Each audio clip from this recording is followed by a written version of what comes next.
Le gouvernement actuel est-il en train de remettre en cause cette obsession de la croissance ? Ah non, je crois pas. Je cherchais à vous provoquer. Quel est votre regard sur l'état de notre économie et sur ce qui est en train d'être fait en France, notamment dans le domaine social, puisque c'est la raison pour laquelle nous vous avons invité, Dominique Méda, pour tenter de faire le point sur les réformes en cours avec une sociologue plutôt engagée à gauche. Écoutez, j'ai envie de dire que je suis inquiète. Je suis inquiète par les différents discours récents d'Emmanuel Macron, enfin du président de la République, pardon. Le non-discours sur les banlieues, le discours à la mutualité, qui semble renouer avec une conception assez ancienne finalement, pas nouvelle du tout, hein. On nous présente ça comme très nouveau, hyper jeune, hyper moderne. J'ai l'impression que ça renoue avec une conception ancienne de la critique de l'État-providence ou de l'État social, telle qu'elle a pu être faite par exemple, Tony Blair, Anthony Giddens, etc. Et je pense, oui, je trouve que c'est très, très inquiétant, parce qu'il y a à la fois la remise en cause du rôle traditionnel de l'État en matière sociale, et puis la remise en cause aussi de l'ensemble des dispositifs qui vont avec, c'est-à-dire les aides monétaires pour les plus pauvres, etc. Je suppose qu'on va en parler longuement. Je l'espère. Tony Blair, Anthony Giddens, un sociologue qui était en quelque sorte le théoricien de cette société prônée par Tony Blair, qui était une société inclusive, avec notamment un certain nombre d'engagements. À vous de nous dire si ils ont été tenus ou pas sur le fait qu'aucun enfant ne serait laissé de côté. Des choses qui vous rappellent effectivement la situation française actuelle, Dominique Méda ? Oui, si vous voulez, le parallèle que je fais entre les deux, c'est avec des notions assez retravaillées par le président de la République et son équipe. Par exemple, on nous parle d'émancipation, qui est un terme magnifique, très très beau terme. Donc on nous parle de société de l'émancipation, et évidemment ça a fait tout de suite penser à, ou bien empowerment, qui a été beaucoup utilisé dans les années 90. Qu'est-ce que ça signifie ? Alors ça signifie qu'il ne faut pas que l'État prenne en charge les personnes, il faut que les personnes puissent prendre en main leur destin. D'ailleurs, ce que le président de la République a dit. Hein. Au moment du discours sur les banlieues, par exemple, l'idée c'était, vous vous souvenez, les deux mâles blancs représentant l'État, hein, le ministre, le président de la République, ne doivent pas s'occuper de ça. Ça, c'était l'ancienne politique. La nouvelle politique, c'est qu'il faut que les gens se prennent en charge et un changement dans le rôle de l'État. L'État, vous savez, enabling state, l'État qui rend capable, l'État accompagnateur, mais plus du tout l'État interventionniste. Donc, c'est une rupture radicale avec... Bon, la rupture était déjà bien sûr faite, hein, mais c'est une rupture radicale en France, avec l'idée de l'État social à la Beveridge, c'est-à-dire un État social qui intervient, qui redistribue, qui y va, qui fait une politique industrielle, qui fait une politique des revenus, qui fait une politique de la santé. Je vais me faire l'avocat d'Emmanuel Macron et de la politique qui est menée, Dominique Méda. Finalement, ce que dit Emmanuel Macron, c'est qu'aujourd'hui, c'est le marché qui émancipe et qu'on ne peut plus s'émanciper du marché. Qu'en pensez-vous ? Alors c'est très intéressant, il y a des tas de débats chez les sociologues là-dessus. Il y en a eu un récent parce que Laurence Fontaine a sorti un bouquin intitulé « Le marché » justement. Bon, je dirais qu'il y a deux thèses qui s'opposent. Ceux qui pensent qu'en effet le marché est émancipateur et que historiquement il nous a permis de sortir de l'esclavage, du servage, du féodalisme, etc. Donc là on prend appui sur Locke, hein, par le travail je m'émancipe, je vais vendre ma force de travail ou les produits issus de mon travail, ou évidemment Adam Smith.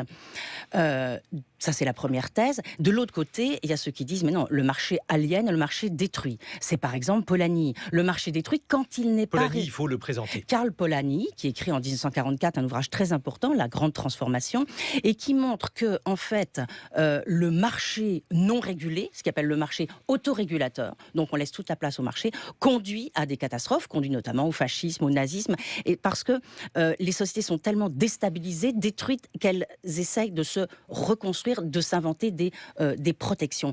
Et si vous voulez, je reviens un petit peu plus haut pour illustrer cette thèse avec laquelle moi je suis plutôt d'accord. C'est-à-dire, bien sûr, le marché c'est très bien, l'émancipation par le travail c'est très important.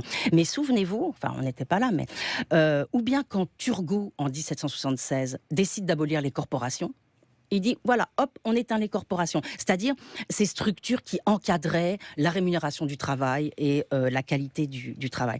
Les salaires s'effondrent. Alors, hop, on revient à l'état antérieur. 1791, abolition définitive des corporations. Et qu'est-ce qu'on a après, dans le siècle qui suit au 19e siècle? On a une explosion du paupérisme et on a une pensée libérale qui ne parvient pas à régler cela. C'est-à-dire qu'il faudra changer de paradigme, passer un rapport Villermé 1840, on s'aperçoit que c'est épouvantable, les enfants, le marché détruit tout. Il y a les magnifiques textes d'Eugène Buret sur les classes... misère des classes en Angleterre et en France, qui montrent comment le marché non régulé conduit à des catastrophes. Allez, je continue à défendre le Oui. marché devant vous, Dominique Méda. En fait, ce que pourrait rétorquer le gouvernement, ce que pourrait rétorquer Emmanuel Macron, c'est qu'il y a deux types d'attitudes à gauche. Il y a eu une attitude qui était celle, par exemple, de Lionel Jospin, qui consistait à dire « l'État ne peut pas tout », ce qui est finalement une phrase assez proche de celle qui consiste à dire « il faut que le marché émancipe les individus parce qu'aujourd'hui l'État n'a pas suffisamment d'argent pour faire des politiques d'assistance ». Deuxième attitude à gauche, la promesse d'un certain nombre de mécanismes d'assistance qui ne viennent pas, et donc là aussi un effet de déception chez les électeurs. Votre réaction par rapport à ces deux attitudes qu'on a vues dans les politiques passées de gouvernements qui se présentaient comme des gouvernements de gauche? Oui, alors en effet, l'État ne peut pas tout. Ça, c'était sur la question du travail, des licenciements, etc. C'est vrai qu'on est plongé dans une mondialisation qui est incontrôlée, et c'est peut-être d'ailleurs de là que vient le problème. Mais si vous voulez, Jospin avait quand même mis en place des choses, et surtout avant, souvenons-nous quand on met en place le RMI, c'est-à-dire qu'on décide, alors même que la gauche avait des réticences. La gauche n'aimait pas l'assistance, et elle avait peur en effet de rentrer là-dedans. Mais donc on a mis en place le RMI et on a découvert une population qui vivait dans un état épouvantable et qui a été comme ça un peu récupérée. Ce que je voudrais dire, je crois qu'il faut articuler marché et protection sociale et aide sociale, parce que si vous voulez... je reviens à ce que dit Emmanuel Macron. Il nous dit qu'il faut faire du préventif et pas du curatif. Ce qui coûte cher, c'est le curatif. Donc on met des tonnes d'argent et les pauvres s'en sortent pas. Bon, d'abord, il y a eu des articles tout le week-end. J'étais très contente de voir ça pour montrer que bien sûr que si, la protection sociale est déterminante. C'est-à-dire elle fait sortir les gens de la pauvreté. S'il n'y avait pas les minima sociaux, on aurait un taux de pauvreté de 20%. Aujourd'hui, il est de 13,6%. Enfin, en 2015, parce qu'on a toujours un peu de retard avec les stats. Donc, on fait diminuer considérablement le taux de pauvreté et on rétablit un peu... Donc cet argent, il a une efficacité, c'est ce que vous êtes en train de dire. Mais il a une efficacité majeure. Et la prime pour l'activité... la prime... pour l'activité aussi. Vous savez que qu'est-ce qui se passe pour cette prime qu'on a mise en place en 2016 et qui est réservée donc aux gens qui ont de faibles salaires. D'ailleurs, il faudrait s'interroger sur la raison pour laquelle en France, on est obligé de donner un surcroît. L'État est obligé de donner un surcroît de rémunération aux gens parce que les salaires ne leur permettent pas de vivre. Bon, cette prime d'activité mise en place en 2016, elle était censée justement permettre aux gens qui gagnent moins de 1 500 € de les sortir de la pauvreté. Et pour une fois, ce dispositif a bien marché. C'est-à-dire, on avait prévu que 50% seulement des gens y accéderaient. C'était marqué dans la prévision budgétaire. Puis en fait, il y a 70% des gens qui sont allés la chercher. Donc, les dépenses, en effet, ont un peu augmenté. Et donc, voilà un système qui marche. Et donc, voilà un système qu'on voudrait supprimer. Alors, je reviens sur l'articulation. Oui, au marché, mais qu'est-ce qu'on fait quand il n'y a pas d'emploi ? Or, petit 1, il y a eu une crise majeure en 2008-2009 qui a abîmé considérablement les gens et qui a fait gonfler en effet la pauvreté. Il y a eu du chômage et là on a eu absolument besoin de protection sociale évidemment pour que les gens puissent vivre en attendant. Et encore, vous vous souvenez que la Constitution dit moyens convenables d'existence. 550 €, ce n'est pas des moyens convenables d'existence et on n'atteint pas le seuil de pauvreté. Le seuil de pauvreté, c'est 1 000 €. Avec le RSA, vous n'atteignez pas le seuil de pauvreté. Ce que je veux dire, c'est que quand le marché n'est pas capable de donner accès à l'emploi et à des bons emplois, il faut bien, en attendant, trouver autre chose. Il y a une étude extrêmement intéressante qui a été publiée vendredi dernier. Elle essayait de calculer, elle a été faite par l'OCDE, combien de générations il fallait pour qu'un individu pauvre sorte de la pauvreté et arrive à la moyenne donc des salaires. Il en faut 6. 6 générations Oui, c'est beaucoup. ici en Ouais. Europe, on arrive à 9, 11 générations quand on va dans des pays comme la Colombie. On a beaucoup parlé de Colombie ce matin dans Oui. les actualités suite aux élections présidentielles. Ouais. 6 générations, ça veut dire 180 années pour cette étude de l'OCDE. C'est effectivement effarant à l'échelle d'une vie. Et on voit, Dominique Méda, que dans ces conditions, peut-être que la réforme utile, c'est justement d'accélérer évidemment ce processus, par exemple en portant tout l'accent, en portant tout l'argent sur les réformes de la petite enfance. Et c'est un discours qui revient beaucoup au gouvernement. On dit voilà, le fait de dédoubler les classes de ZEP, c'est ce qu'il faut faire pour lutter contre la pauvreté. Qu'est-ce que vous en pensez? Alors en 2007, avec Hélène Périvier, on avait écrit à la République des idées un ouvrage intitulé Le deuxième âge de l'émancipation, dans lequel on proposait tout ça. C'est-à-dire on avait même calculé combien de places il fallait créer. On disait qu'il fallait... Voilà, donc en fait, Mais oui, Emmanuel mais Macron s'est inspiré de Dominique mais Méda. pourquoi personne ne nous a lus? Bah si, apparemment il vous a lu. Oui, sauf que nous, ce qu'on proposait, c'est de créer à peu près 600 000 places. Et on disait qu'il manquait entre 600 000 et 1 million de places. Et donc, on ne proposait pas du tout d'en créer 30 000, mais beaucoup plus. Et c'était en 2007. Alors, il y a eu des petits progrès depuis, mais on n'est pas du tout à l'échelle qu'il faudrait, vous voyez. Par ailleurs, c'est une vieille idée. Ça, c'est pas pour ça qu'elle est mauvaise. Ben non, mais pourquoi alors, C'est la vôtre en plus. Non, mais c'est pas la mienne. Espine Andersen, notre grand maître en politique sociale. Il faut rappeler qu'il Espine est Andersen, théoricien de l'État-providence. Oui, théoricien et surtout aussi de l'État social actif. C'est-à-dire cette idée qu'il faut éviter que les gens tombent dans la pauvreté. Et pour ça, il faut 2 choses au moins. Petit 1, mettre les enfants le plus tôt possible à l'école pour aussi harmoniser les sollicitations cognitives qu'ils ont. Et 2, permettre aux femmes de travailler. Et les deux vont ensemble. Hein. Vous permettez aux femmes de travailler si vous avez de bons modes d'accueil des enfants. Donc tout ça, on le sait, ça a même été repris par l'Europe sous le slogan d'investissement social. Donc ça fait 20 ans qu'on nous gonfle, si vous me permettez, avec l'investissement social, mais qu'il ne se passe rien. Pourquoi ? Et pourquoi c'est difficile ?